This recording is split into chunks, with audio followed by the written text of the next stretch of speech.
Look around you, right now. Millions of people are walking past each other, sitting next to each other, sleeping under the same roofs, but emotionally, they are worlds apart. We live in the most connected era in the history of humanity. And yet, this generation reports the highest levels of loneliness ever recorded.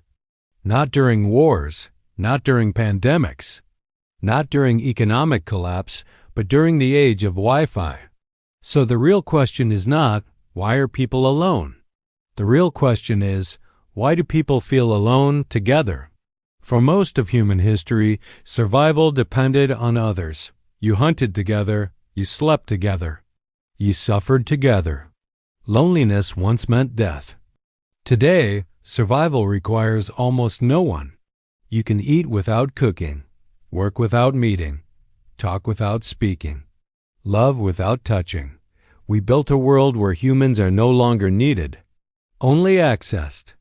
And when humans are not needed, they start to feel replaceable, invisible, optional, alone.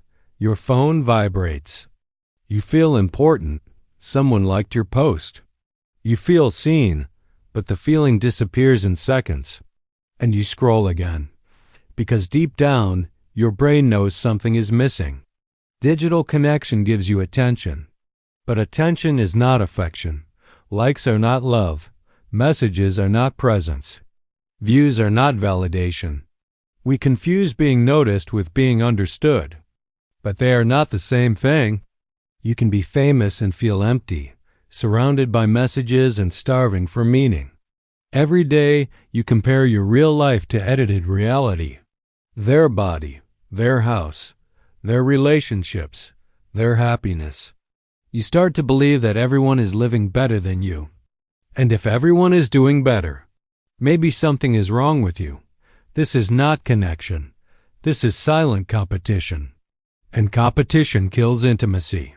Because you cannot feel close to people you are secretly trying to beat. Modern life moves fast. Too fast for the human soul. We optimize everything. Time, work.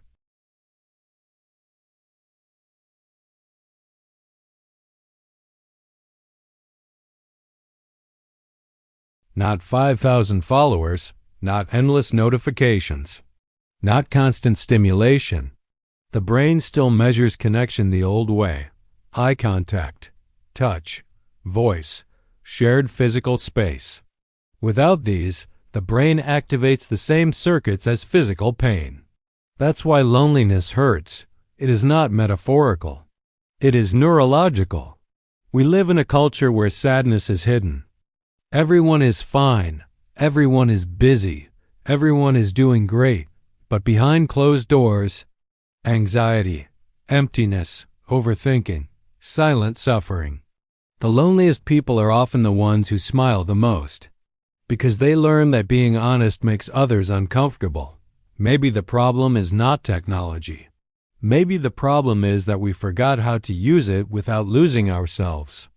Real connection begins when you choose presence over performance, when you listen without waiting to speak, when you stay instead of scrolling away, send fewer messages, have deeper conversations, know fewer people, love them more, because in the end, the human heart does not want to be admired.